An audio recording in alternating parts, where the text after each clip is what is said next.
Hello, everyone, and welcome back to the Hitchhiking Ghost podcast. On today's episode, me, a lukewarm Star Wars fan, will be ranking every single Star Wars movie that I have watched. Now, I have only watched A New Hope, Empire Strikes Back, Return of the Jedi, Phantom Menace, Attack of the Clones, Revenge of the Sith, Force Awakens, Rogue One, and The Last Jedi. I have not watched Return of Skywalker or Revenge of the Skywalker or whether the new one. Okay, it wasn't out long enough for me to see it, and I just haven't watched it. So starting off our list at number 9, in the last place, we have Attack of the Clones. This movie sucks. I'm going to be really honest, but I really hate to be harsh, but it's just terrible. It really is. Every scene of that forced extra love story between Anakin and Padme. I understand that it's like convenient for the plot for Anakin to turn bad. I understand that, but gosh, it was just every single scene just made my skin crawl. I absolutely hated every scene with them two in it. They had no chemistry whatsoever. Their dialogue was like forced. It just was not a pretty sign. The only parts I remember is Jango Fett dying way too soon, being beheaded. And that's just the theme with Star Wars movies. I mean, Jango Fett dies early. Like every awesome villain that they make, they die. They kill off. So General Grievous, he only had a few screen time minutes. Jango Fett, Boba Fett, Darth Maul, and I think that's it. But they just die way too soon. And I just don't understand. Whenever they have a good villain, they kill it off immediately. So it's just weird to me. Also, I remember the I don't like sand part. Oh my gosh. Whenever they're on Naboo, I think it's Naboo, and Padme and Anakin are there, and Anakin's protecting Padme, and they're like falling in love, I guess, and he's like, I don't like sand. It's coarse, rough, irritating. Not like you, Padme. I'm sorry for my Forrest Gump accent, but oh my gosh, it's just terrible. I hate this movie. It is not great. So let's move up one spot to the number 8 position, and that is The Last Jedi.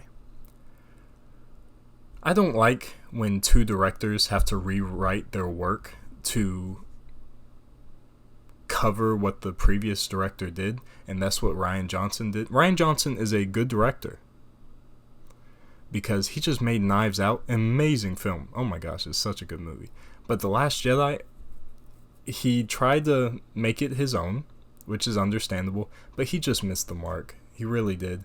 And then J.J. Abrams is going to come back and try and fix those mistakes, and it's just going to be a constant cycle. And they really just need to stop making Star Wars movies. I don't understand why they have to continue with it. I don't understand. The only scene that I liked is when Kylo and Rey were in Snoke's throne room, and they had to fight Snoke's guards. I think that was really cool. But it isn't a lightsaber fight, and I think it was the only movie that didn't have a lightsaber fight ever in it. So it definitely missed the mark, and it was kind of disappointing, to say the least. Captain Phasma died as well, so that sucks. Now, moving up one more spot, we have Rogue One. This might be an unpopular opinion, but this is a 2-hour commercial for A New Hope. And it was completely made for a cash grab and to fill in one plot hole that the original movies had. Like, movies have plot holes to further the plot. I mean, it stinks that they have them, but they do. But in this movie, all the characters die. Spoiler alert. Spoiler alert. If you haven't watched Rogue One, I'm about to spoil it. So, be ready. All the characters die. And they really aren't that likable to begin with, so you really don't lose much. But you waste 2 hours of your life whenever you watch this 2-hour commercial. I just don't like this movie. It's just not that great. And I do have to say that one scene in this movie is probably one of the dopest scenes I have seen in Star Wars history. When Darth Vader comes on that rebel ship, and it's the hallway scene, of course. He lights up his lightsaber.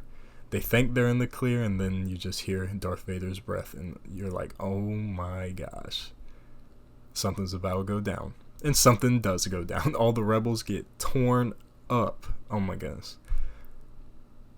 But luckily, of course, because they're the rebels, they get away with just an inch to spare. Alright, going to number 6, we have The Phantom Menace.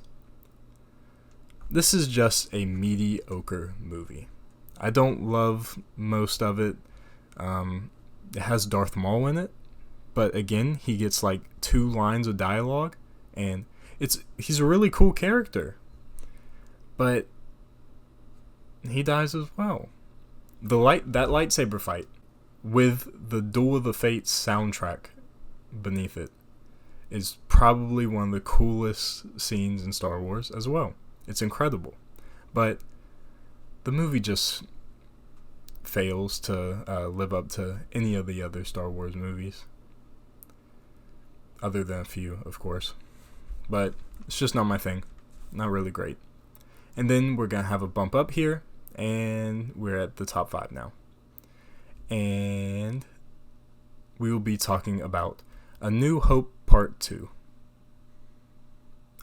I mean The Force Awakens, I'm sorry. Oh, I'm being so petty. Alright, so let's talk about The Force Awakens. I was kind of excited for this movie. I'm not going to lie to you. I'm not really that big of a Star Wars fan, but a new Star Wars series comes out, and I got pretty excited for it. J.J. Abrams was directing it. I got excited. But they did not deliver a very great film, to be honest. Rey is not one of my favorite characters. She's just perfect. She's like unrelatable. She is the most perfect being on the face of the earth. But I do like Finn. I really like Finn. I think he is a great character because he is not perfect and he is very flawed. And he's kind of like, if I was born into the Stormtrooper regime, I would probably pull Finn, to be honest. But I do like Finn. BB-8 is pretty funny as well. I love Han and Chewie, of course. And then I love Kylo Ren. Seeing Han die was a very sad moment for me. And it was a decent startup for the new trilogy because you could see Kylo Ren, he was troubled. So I think it would be fun to see his progression through the dark side or coming back to the light side. But when he killed his dad, that was scary. Spoiler alert. I'm sorry. It's been out for 5 years. I hope you've seen it. I'm sorry. But to be honest, it didn't have to be made. Why couldn't they just let it die at 6 movies? 6, good movies, so just let it die. Just let it die. But there are some good moments in this movie. I'm not going to be too harsh on it because there are a few good moments whenever Han and Chewie come back onto the Millennium Falcon. I think that's pretty cool. And I like whenever Han is caught in the middle of those 2 gangs and then those monsters come and kill them all. I think that's pretty funny. But there's some moments in there that just leave your head shaking. Like when Rey, who just learned how to use the Force from trial and error, I guess. I don't really understand how she learned to use the Force because it takes Jedis years to master it. Okay, but Rey can outforce Kylo Ren, who's been training for years. I get he was injured and troubled, but still, this is crazy. Rey just figured it out. She's not going to outforce Kylo Ren. It's just not going to happen. But I think all these movies are, to be honest, a little bit of a fan service. And I'm not that big of a fan, so I don't see why they are necessary. Alright, and now we're going to number 4, and between number 4 and number 5, there's a little bit of a drop-off. because I think Return of the Jedi is much better than A New Hope Part 2. So let's talk about Return of the Jedi. This is a quality story, and it really wraps it up nicely whenever when Luke is able to, defeat Darth Vader and the Emperor. And let me just tell you, that final scene with Luke nearly going to the dark side, and you can just see his anger, and you can see that he's about to give into it, but at the very end he does not, and Darth Vader takes the fall for Luke, which is awesome. Honestly, I love Darth Vader. I think he is an amazing villain, and it was a very satisfying conclusion. It really was. For the longest time, I was scared to open my eyes when Darth Vader took his mask off, because I didn't know what I was going to see. So, the first few times I watched it, I closed my eyes during that scene because, I don't know, I was scared. But, yeah, this is a good movie. It is. But it's basically just the final showdown between Luke, Darth Vader, and Emperor that makes this movie. Other than that, I can't really remember too many memorable moments. I couldn't think of too many memorable moments in this movie.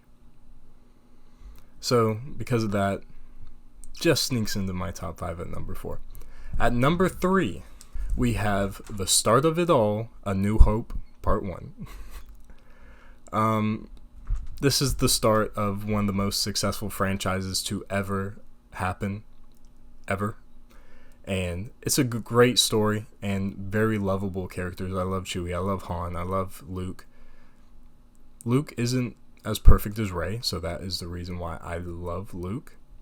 And yeah, and then you finally got to meet Darth Vader, which is incredible. He's an incredible villain, and I think he's one of the coolest villains of all time, in my opinion. But yeah, because of the characters and the great story, this has to be number 3. I really love it. It's a very enjoyable film. And if you want to hear something that makes Darth Vader sound a little bit less intimidating,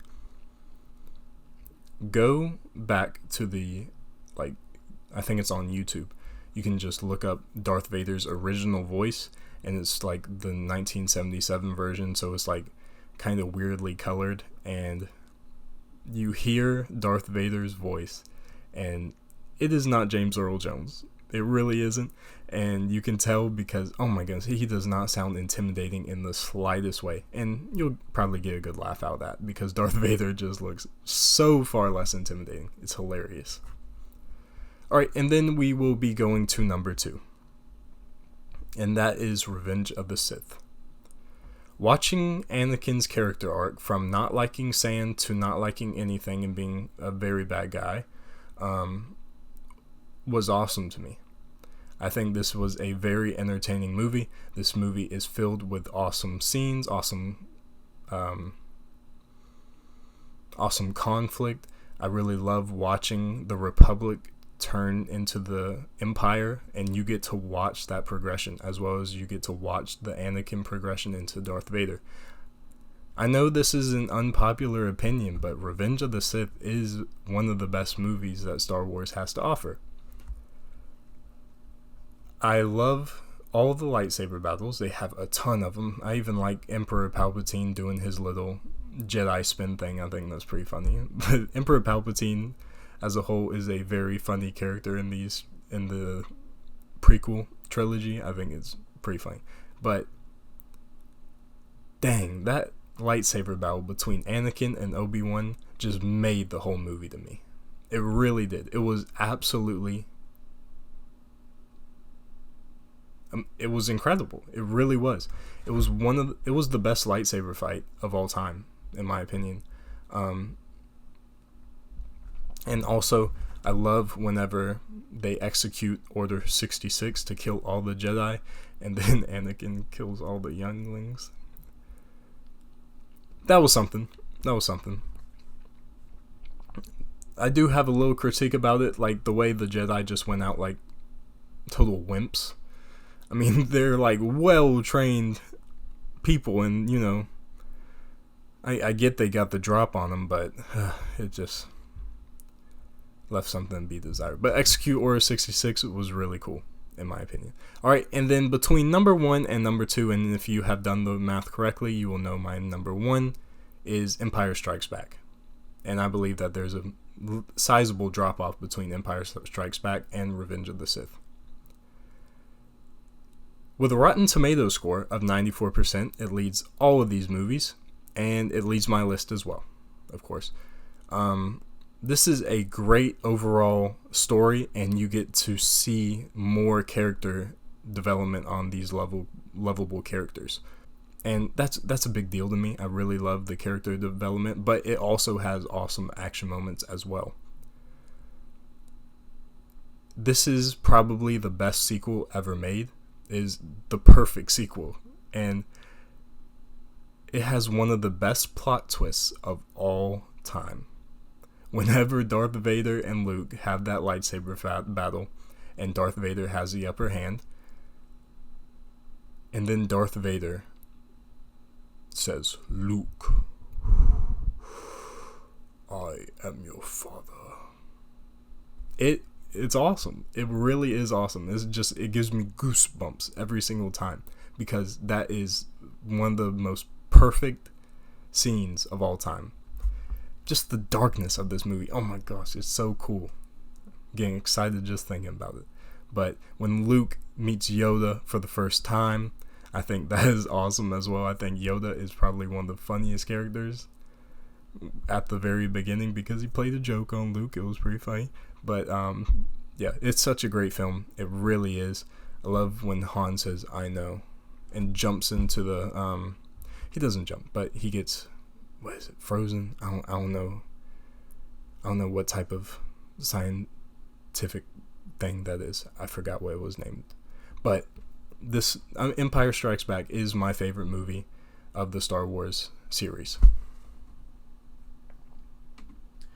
And I'm sure this opinion is shared by many people, because this movie is awesome. It really is. So that will do it, I believe. So capping off my list, let's go through it one more time. At number 9, we have Attack of the Clones, which is just a terrible movie. I hate to be harsh, but it is. Number 8, The Last Jedi, just wasn't need to be made at all. Number 7, Rogue One, again, didn't need to be made at all. Number 6, The Phantom Menace, just wasn't really my thing. Really mediocre movie. It's a little bit better than, all of the rest, but it's not that far ahead. Then number 5, A New Hope Part 2, which is The Force Awakens. It's an enjoyable film, but it's still not my thing. I don't really understand why they needed to make a whole new trilogy, but it's alright. At number 4, Return of the Jedi. Very quality movie, shows even more character development, and I appreciate that. At number 3, A New Hope Part 1. This was the thing that started it all. It was a great movie. Great characters, great plot. It was great. And it had one little plot hole that Rogue One had to be made. It didn't make any sense to me, but fine. Number 2, Revenge of the Sith. The best prequel, in my opinion, and the second best Star Wars film of all time. I think this film really is underrated, and it should be watched more often, because Anakin Skywalker is not as badly acted, if you know what I mean. But yeah, and seeing him turn into Darth Vader is one of the coolest moments of any movie. At number 1, it's Empire Strikes Back. I mean, what can you say about this movie? It is a great film, and I can watch this movie over and over again, even being a lukewarm fan, pun intended. Yeah, but thank you all for listening to this podcast, and I hope everyone has a great week. Feel free to leave a like and subscribe. Bye, everybody.